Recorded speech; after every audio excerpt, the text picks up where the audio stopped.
Now, as we go back to what is the breaking news this morning, Tropical Storm Helene now downgraded to that from a Category 4 hurricane. But you're looking here at pictures of Atlanta.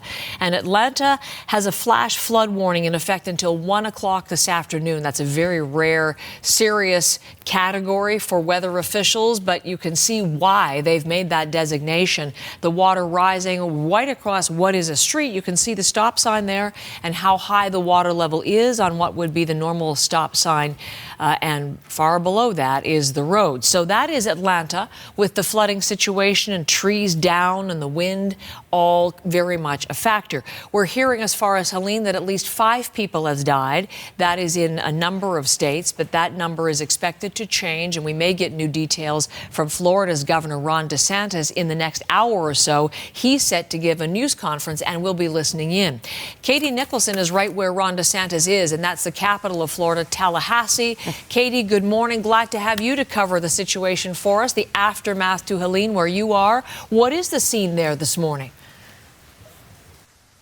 Well, we'd finally got our first glimpse when the sun came up of the devastation, and it is not as bad in Tallahassee, at least, as people had feared. When that Category 4 came in, it was bringing in winds of 215 kilometers an hour. This is a city full of trees, those big southern live oaks like the one behind me.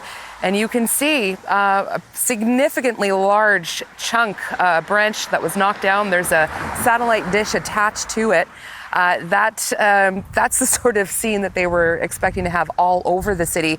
The crews are on top of it. We saw a whole bunch of them earlier today. They're coming out now to restore power. But certainly not as bad at first blush as people had feared, because this city, as I say, 55% of the landmass covered with trees like that. And you can imagine in those winds, we've seen what happens on the East Coast when these hurricanes come through. So that's the scene in Tallahassee.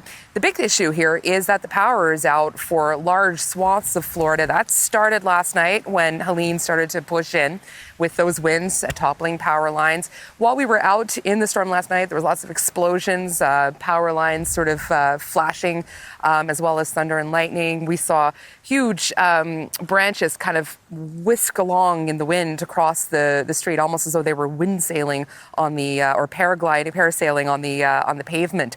But from all reports, Tallahassee fared better than just to the east of us in Big Bend, and that's where we'll be heading a little bit later today. And we are expecting to hear more from Ron DeSantis. He did confirm last night the first fatality in Florida connected to this storm. That was someone in a car near Tampa. Basically a sign blew down on top of that car.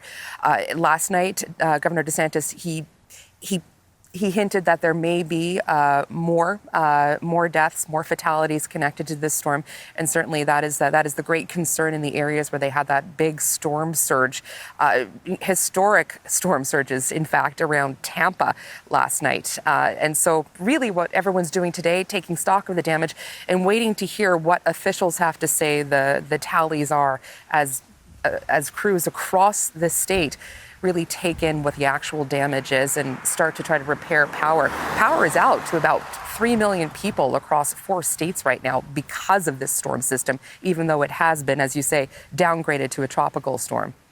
Just want to bring in the pictures as you're talking, Katie. Again, we'll go to Atlanta for just a moment. There was a great big branch right there in the center of your screen. It's just washed away in those rising, rushing waters. And again, there is a flash flood warning in effect for Atlanta until about 1 o'clock this afternoon.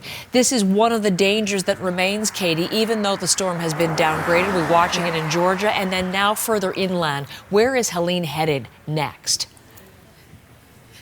Yeah, and just on that point, we have heard now reports of multiple people being rescued in the Atlanta area because of those pictures that you're seeing, and Hartsfield Airport there in Atlanta, that large airport, that also is under that flash flood warning. So this storm system is expected to bring more of that kind of flooding further north, particularly through the Appalachian mountain areas, and the fear there is that there could be landslides connected with that. So way up, that's that area area where those mountain ranges connect Georgia and North Carolina and Tennessee. And so this is going to bring that inland flooding concern all the way up to those sort of more slightly hilly areas, very green, verdant areas of Tennessee. The concern within North Carolina, there are places like Asheville that have already had record amounts of rain before this storm system came through. And certainly there are fears that that could really lead to catastrophic and historic flooding for those areas. Katie, thank you so much. We'll look forward to the reporting as you may move further into that Big Bend region and show us the damage in the aftermath of Helene. Katie Nicholson from Tallahassee this morning.